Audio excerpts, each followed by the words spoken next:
Hi, Yakov. I am David Martinez. I'm a Spanish trainer.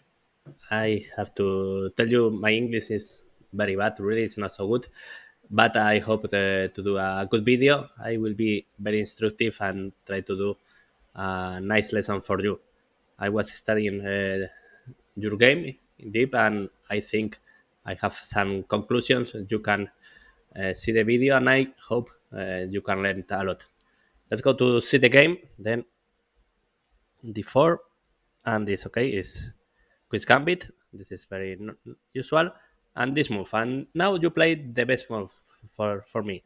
Really, this order with bishop g5 is sometimes I play it versus this order, and I think this is the best move because bishop g5 had the problem with knight c3.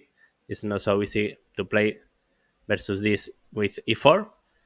Then I think this is the best move, of course. Very good. And now the check to capture the pawn in c4. Now your options is nice, is good. You play at this. I want to tell you, I analyzed it like 1 year ago, something like that.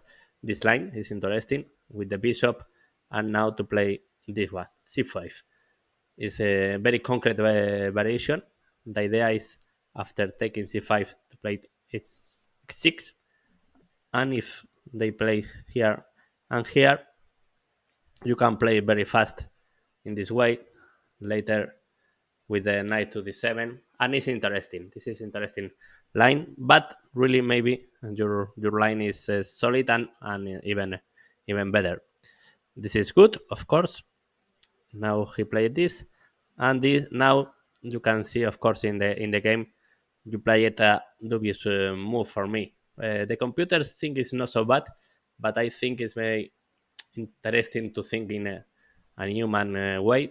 And then you play it this move, and this is to me a mistake. Why? Because his normal move is this one.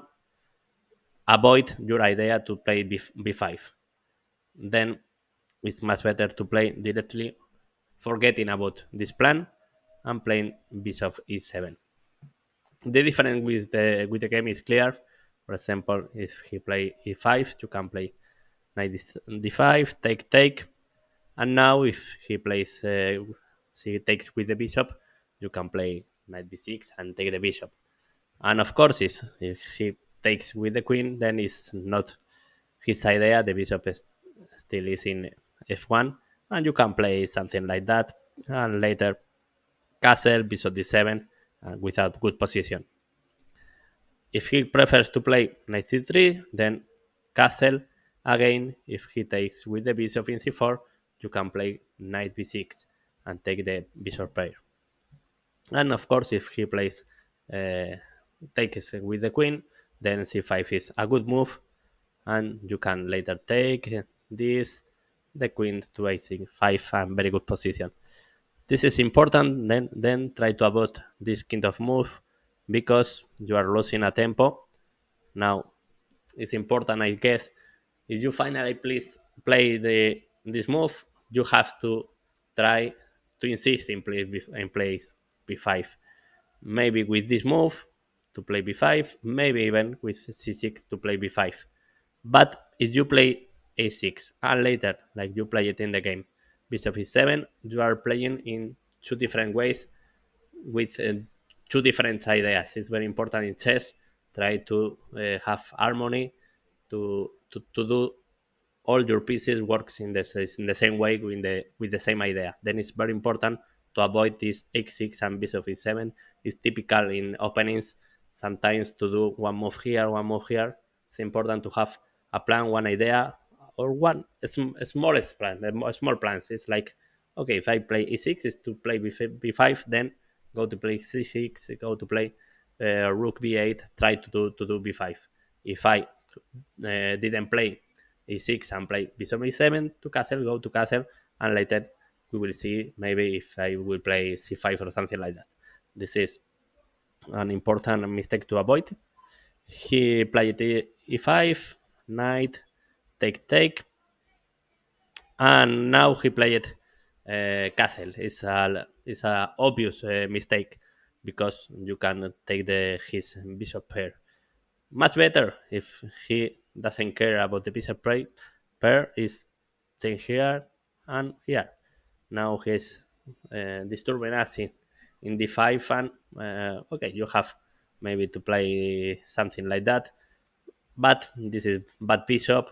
mm, and this structure I think is a little better for him, and he still is with a small advantage for you.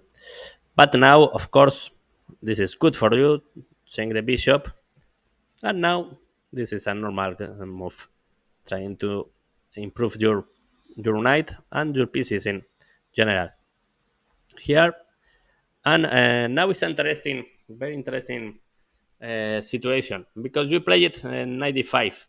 I think it's a very normal move in blitz. Really, you want to improve your knight, but the problem is he wants to develop this knight, and okay, he has to choose between two different moves, and then the problem when he develops the knight to c3 is he stops to pressure in c7, and then it's better to wait because in the game you can see he played this.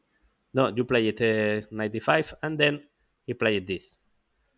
Now the problem is you move here, he takes and takes, and like in the game he keeps the pressure in c7.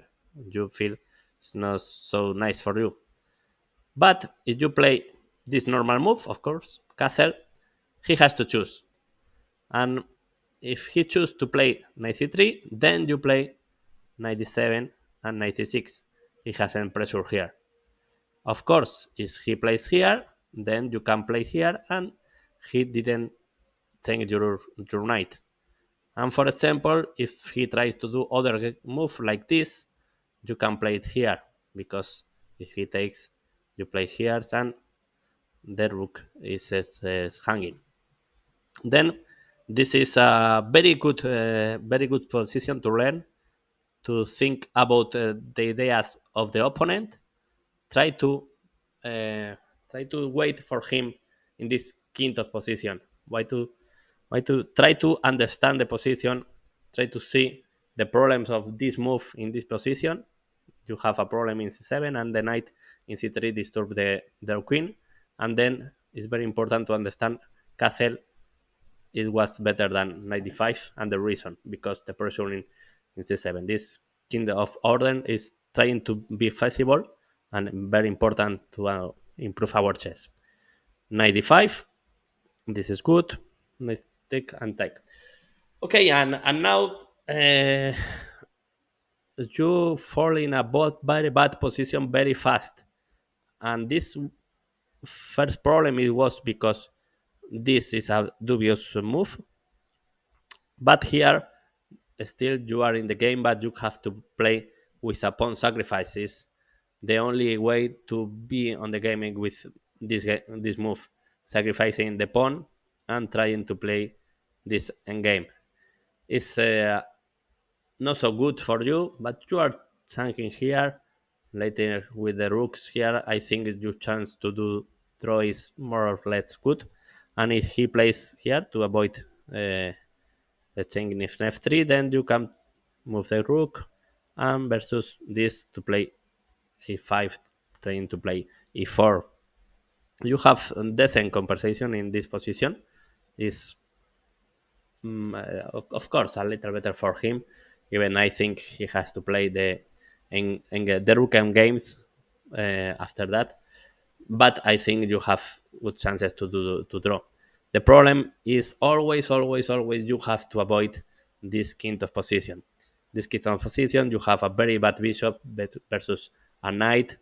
He has advantage, space advantage, and really you are near to be completely losing position. This is very important. It's better to sacrifice a pawn before trying to defend this kind of position without a counterplay. This is very bad position and very instructive to avoid it. He played this, trying to improve his knight, and really he gives you a good chance later, because okay, he improves the knight. Go with the rook to d5 is interesting, to try in some moment to play to c5, and of course to pressure in e5, knight f6 f4, and now you play it this one. Okay, trying to play it slow to see if you will have some option, and of course trying to play bishop d7 and defense b7, rook f3, bishop d7, and now he played a very bad move, g4. In this kind of position, he has to improve his position very slow with this. He has all the space, a very good knight. He has to play slow and try to improve the position without a counterplane for you. But he played g4. G4 is a bad move because allow you to have some compensation and some counterplay versus the king. Now you can think, okay, I want to open the position and try to fight versus the center. With this move, very, very interesting sacrifice. And now, if he takes, you take and go with the queen to g5. You are touching the pawn, disturbing the rook, and of course, touching the other pawn. And more important, you are playing h5 and the king is weak. This is very important move, very important position when one side try to attack in the side, in the flank. You have to think if you can destroy the center and look for a counterplay in the center. For example, with c5. Of course, the counterplay is with the pawns break the center and trying to create some madness in the center. This kind of moves you have to think always. Try to break the center when the opponent is trying to attack you in a flank and try to attack his king. This is very instructive moment. This c5, I think it was good and you had a good position. You play it this waiting for him, maybe with a fair to open g5 or something like that, but you had a good moment to play for a counterplay. He played this, you take in e5, and he played. Uh, he took with the pawn of d pawn. I think it's a mistake. It was much better take with the other pawn, tying this defend e5 is c5 is not possible, and later plays this and really a good position for him. But okay, he played this move and very good for move for you. The bishop needs something to to do in the game. But after this move, you allow this f6 is was very bad for you. You can't play in this moment take. Now it's important. The bishop is taking here is some having action in the game, and then you can play this. Really, your position is interesting. If f6 you can take, and of course take, and the knight is hanging, and you are in the game. Right there, maybe you can play b5.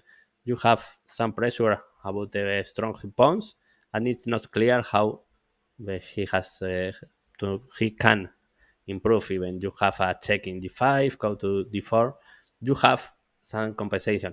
This is very bad because you can see very easily the position is very bad for you. You haven't any coordination with your pieces.